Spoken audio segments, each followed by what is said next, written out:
It Kevin, worked. it worked. It worked. Thanks so much for trying it this way. We had some Sure. Wi-Fi difficulty, everybody, but we figured it out. Okay. Can you hear me, Jen? I can hear you. Yeah, it's a little fuzzy. Yeah, but I can hear you. Definitely. It's a little fuzzy. We'll see what happens. Okay. So we'll just start the live and see what happens. This is Jenn Hassin's solo show, Pulp Alchemy. So thank you, Jen, for taking the time to talk with me today. Would you like to introduce yourself and introduce the exhibition? Sure. I'm Jenn Hassin. A lot of my friends are joining in. Hi. I am located in Buda, Texas.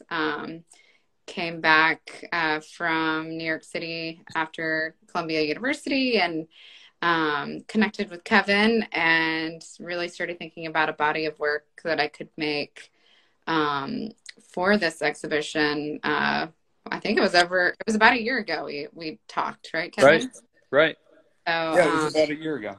Yeah. So Pulp Alchemy is, I take materials that have been given to me, a lot of clothing, and transform it into materials that can make for wonderful art pieces that oftentimes are tributes or memorials or dedications to topics or specific people. And so it's like meaning to be an alchemist, which is in my artist statement, but so I stole from my own self there. But being an alchemist, turning materials into something other than what they originally were, even allowing it boiled down to a color, And for those who don't know your work, what are the most common materials that you use and how do you get them? Right. So oftentimes it's military uniforms. I'm a veteran of the Air Force, and so I'm tightly embedded into the military community. So this piece here is 100% military uniforms. That blue is Coast Guard and that green Navy flight uniform, and they merge together there. There's even some Navy blues in there as well. And then Army, Air Force, Space Force even, and the Marine Corps make up for all the beige and the gray for that work. Nice. And the process, you were talking about pulping. It feels like two similar but slightly different bodies of work. There's these rolled pieces, and this is the other rolled piece. And then there's a pulp. I would assume that most folks are more familiar with your rolled piece work because you've been doing it a little bit longer. Maybe let's start with that to talk about the process, and then we can talk about how the pulp paintings relate. Definitely. Okay, so the pulp process is I take the clothing that's been given to me. A lot of times I acquire these things, and I know that they're coming. Sometimes I get them in the mail. Sometimes they're given to me, and I hold on to them like a hoarder for a while, thinking about like what's the best thing to make with this material specifically. So with the blue jean piece, that work, and thinking about service and what service means to me. It doesn't only lie the borders of the military. Service can be a number of things, and blue jeans really open up this idea of like labor and the laborer, and what does service mean in that sense, and then I started really diving into like what are blue jeans, how are blue jeans made, and which are highly unethical, and the making of blue jean material is not the nicest thing we do to the earth or people that make them. So my task that I gave myself is how do I make something insanely beautiful out of blue jeans? And so I decided to pulp and paper out of the blue jeans. So to pulp something, you cut up the material into tiny squares, and I put it into a Hollander beater, which is essentially a paper, a blender for paper making. It's about like 2 foot by 4 foot. We'll have it at your, I don't know if we'll have the machine there, but I'll be making paper at your gallery on the 1st of October. So cut it up, turn it into a pulp, which is like a material, and you mix it with water and run a screen, kind of like a for paper. And it can, you know, then I have like a mold decal that gives us a sheet of paper. And then I take that sheet of paper after it's dried, and we rip it up and roll it. And this piece here, just that center section's got, you know, anywhere between 1,000 and 1,100 little tiny rolls. Yeah. Tons and tons of like being nitpicky. So, about where I put them. So you saw that board before I put any rolls on it. Like I really just how I'm going to do it and where things are going to lay out. So the thought for that is well ahead of time, you know, how I'm going to go about doing those. And then they take forever to make. So I believe that like the reason, number one reason why I wanted to go to grad school, and I was really honest about this in my interviews that I had for grad school, was that I wanted to break away from only making rolled paper pieces. I felt like I was being like pigeonholed into this, like only that's like the only thing that was acceptable for me to make.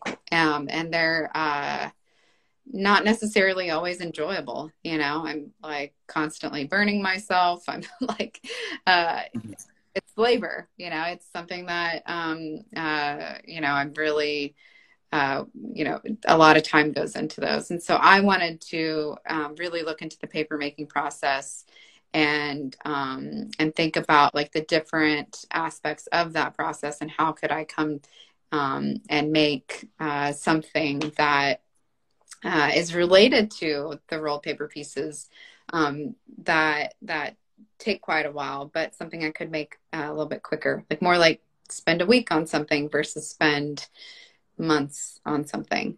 And because of that, you know, I really very much enjoy these pulp paintings and having my hand show so much more in it. I've had some people ask me if the rolled paper pieces are made with a machine, like if something rolls it, and they're not, they're all done by hand. And I think these, like, you know, I kept writing that in my journal. And then I believe that's why the hand shows up so much in the pulp paintings, because there's an opportunity for that rawness.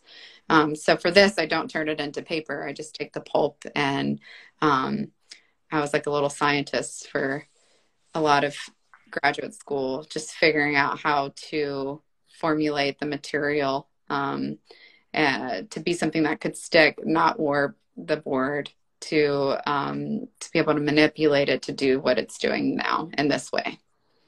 Yeah, and you talk about your hand.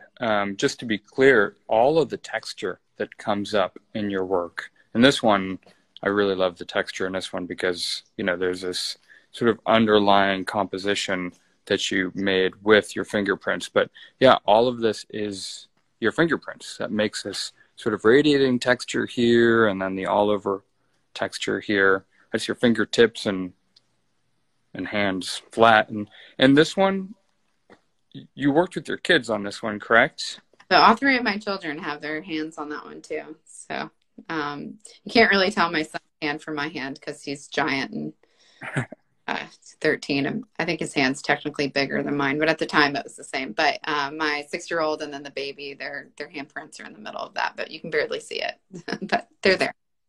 So like all of your work, this one is a majority of military uniform, but some of your work has these colorful areas too. This one definitely. Yeah, and it bled and such, and this is something too that like I was a lot of times I'm in the studio making my work where things are flat and I make sure they're level, and I'm kind of a crazy person about, like, I literally have like 4 levels in my studio and I'm always worried about it. But I was in my yard for this one and I was just having a good time. I was with my kids, like having them play with the pulp too. And I think the reason why this one bled in the way that it did was it was in a yard that had a slope. And that's why that way.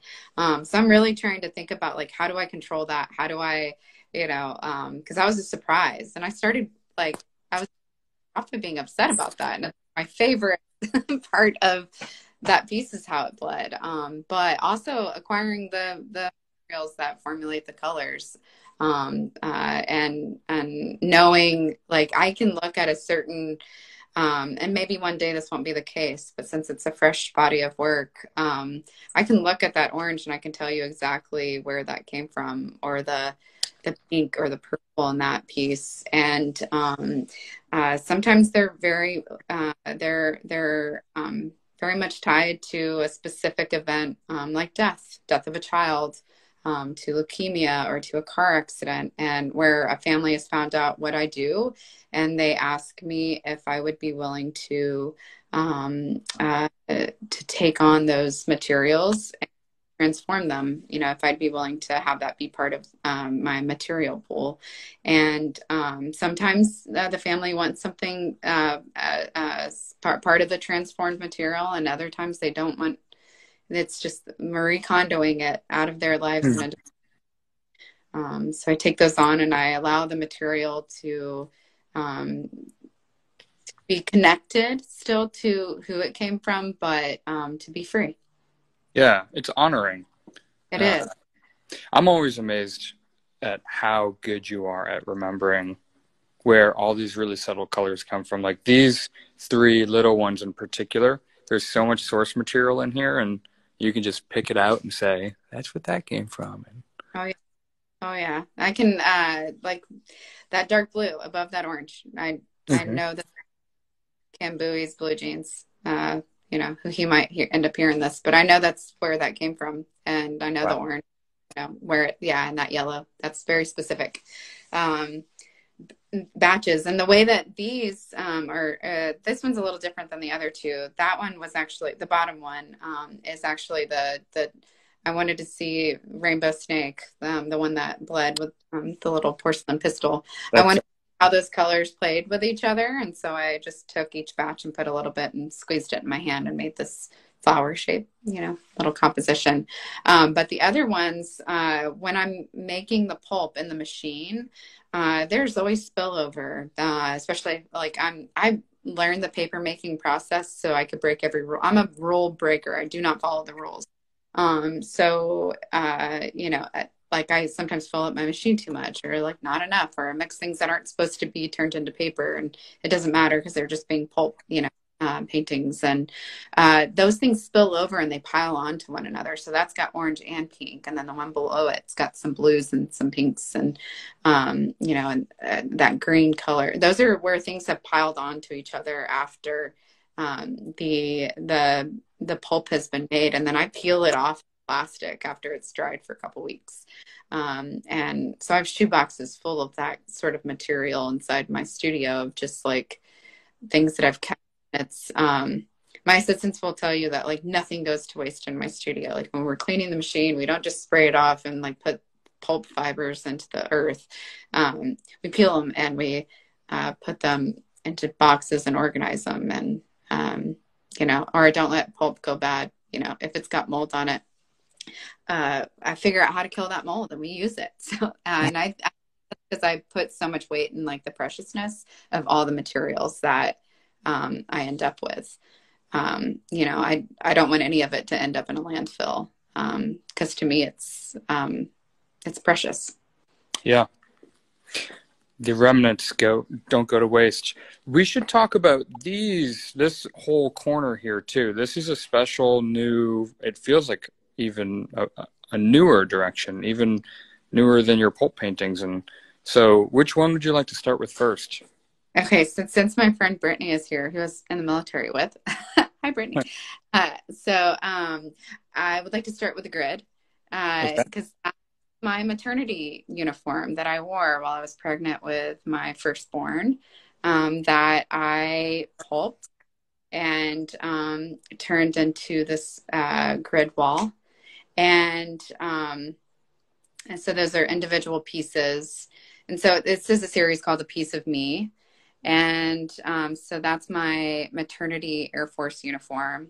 And then embedded into that is this, like, I really think about like histories, like, you know, a lot of times people ask, like, why did you join the military? And a lot of enlisted people have the same story. Like, we didn't have a perfect upbringing. We were looking for some structure. We wanted educational benefits, all the things. And like my family history and like the positives, like I oftentimes think of Thanksgiving or Christmas or time at my grandmother's house, and like the lace, you know, embroidered tablecloth was like a thing from my memory that I cherish from my grandmother. And so like pressing that in to my Air Force uniform just felt right to like give some you know, honor the memories that even were before, that helped, you know, shape me even into the airman that I became, and then into the artist and the mom and all the things that I am now. That foundation. Yes. Yeah. Yeah. So these are, I love the grid, but they are all individual pieces, correct? Yes. Yeah. They look nice together, but they're all really strong. And so how does that one relate to this one? I know that some of the materials, or I guess the pattern, would be the biggest connection. They're connected. Yeah, material as well. A little bit of my maternity uniform is this in this piece, but this has got military uniforms and a sundress, a t-shirt that have, you know, we're all of the same color palette that were put together somewhat like an amalgam, which another piece in the show is called amalgam. But that's how I feel about a lot of this. You know, I pulp it down, and sometimes I really mix things together and they become one. A new material that's like layered with several materials that went into it. And then the tablecloth is pressed into this one. And this is actually a table. This is a tabletop. This is the underbelly of a huge table. And it's also got porcelain flowers that, like, from a distance look kind of bony, and even when you get close up, they look like bone. But they've been dipped in porcelain paper clay, and which means I just took some pulp and I mixed it with porcelain, which helps it connect to the flowers. So those have been dipped about 12 times and then burned away. And then what's left is the porcelain on the outside that covered those flowers. And for this work, as you know, Kevin, it's going to be the backdrop of a performance work later. But really, for me, the composition, putting these materials together, you know, it's about fragility, and it's about fragility and acceptance of which, you know, of like trauma, you know. So a lot of the materials, or the materials for this piece specifically, and a lot of the materials in the show are related to something very serious. And for this one, all of the people that gave me materials for this specific piece have a story of life after sexual violence and rape, and we all have wonderful lives and joy that drives our ship, you know. And so this piece is a story of hope and a story of getting past those tough times, but also being willing to admit and address, like, those tough times don't go away. Like, we digest them in a way that, and allow ourselves to be vulnerable. So that's what this work is about. Yeah, acceptance. Yes. Yeah, it's beautiful. And I back up as far as I do.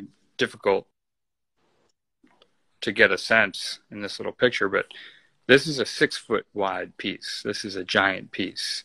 And in person, it's just, I don't know, massive feeling and immersive. And then there's this piece, which you referenced. Yeah, I did. It's another one that it's, you know, that has all 6 branches of the military too. So both of them do, right. Which is interesting to me that the blue took over. I'm sure if there's any Coast Guard and Navy folks that ever hear this, I'll be so happy to hear that like the indigo in your uniform took over, because the Navy and the Coast Guard get made fun of quite a bit. But that's just me being, if y'all don't understand the camaraderie side of the military thing, we all pick on each other. So I was part of the Air Force, but they all call it the Chair Force. So anyway, yeah, this piece is all 6 branches of the military. I keep on saying even the Space Force, but it's just fascinating that like we have a Space Force and they have a uniform. But I took those uniforms, pulped them, and did a pulp painting out of this piece. But first and foremost, this work was a table. This was a tabletop at the Contemporary Museum in Austin that held these custom bags on the side of the table that were full of seams, and people tied the seams of military uniforms and children's clothing and all sorts of different blue jeans and different materials, and they wove those materials together to do a community engagement and, you know, participatory work. And they worked on top of materials that so I didn't want them to work on this like wooden plain tabletop. You know, I wanted it to be something that they could feel the hand in, you know, and so that's why I made that work. And it was just to be a tabletop, but I always had it in my mind that it didn't have to live as a tabletop forever. It could be a painting. And when I brought the Contemporary, they were like, how are we hanging this? I don't see a hanger. And I was like, oh, it's a tabletop. And they were like, blasphemy. I don't know if people touch this. But I touch, you know, I feel, you know, I know you're not supposed to touch the art, but it's really hard to touch some of my work. And this is one where there's a lot of depth in that one. I believe like probably an inch deep in some areas. Yeah, this has always been, you know, folks listening have really got to come in to see the show in person, because it's so difficult to capture with a camera, but it is really deep. It's very textural. There's a lot of subtleties in the color changes, and it's always been like this. I don't know. I've loved this piece ever since I first saw it, which was many months ago. Yeah, I believe it's like this piece that, you know, not that you didn't have confidence in my work before, but like, you know, anytime an artist is like, okay, so I have this new idea, I want to make this other body of work, you know, it's like, this was the one that you were like, oh yeah. It's amazing. It's so incredible. And I also want to say, and I didn't come up with this all by myself, of course, but like, I love a studio practice. Like I've done studio visits for years now with peers that are professional artists too. Like I love the things that are made in a day, in a week, things that are made in a month, things that take a year, you know, longer, you know, having these different like times and how long something takes. And of course, like making the pulp for that piece took a while, and like laying it down on the board took like 12 hours, you know, but you know, it's not something that like weighed on me that, okay, like I got 6 inches covered on the board and I spent 12 hours on it, you know, like yeah, old paper pieces have been that way for me. And having that be as like part of my practice has been a gift. It's been to myself to be able to like make something that I enjoy making, and find people having a lot of fun with them, you know, and that's, I think it really matters. And it comes through. Definitely. You feel it. Well, Jenn, I like to try to keep these short, and I also want people to come in and see this work in person, because as much as, you know, we try our best to capture the beauty of this work just through a video, it's really difficult. And this show is up until October 15th. Mm-hmm. So we're just going into our second week tomorrow. The gallery is open Tuesday through Saturday, 10 to 5. And Jenn, you'll be here on October 1st from 1 to 4 making pulp. So great opportunity to come out, meet Jenn, see what the pulp making process looks like, the paper making process looks like. And yeah, thank you so much for your time. It was really nice to talk with you. Make paper with me. So I'm sure, and that's open canopy, right? So there's going to be a crowd. Come make paper with me. It's, you know, it's not toxic at all. You know, nothing about what I do is toxic. So come get your hands dirty and make paper. And yeah, I look forward to visiting people at the show too. So if anybody hearing this wants to visit with me, and let me know if you have any questions. So thanks so much, Jenn. Bye. All right. Bye.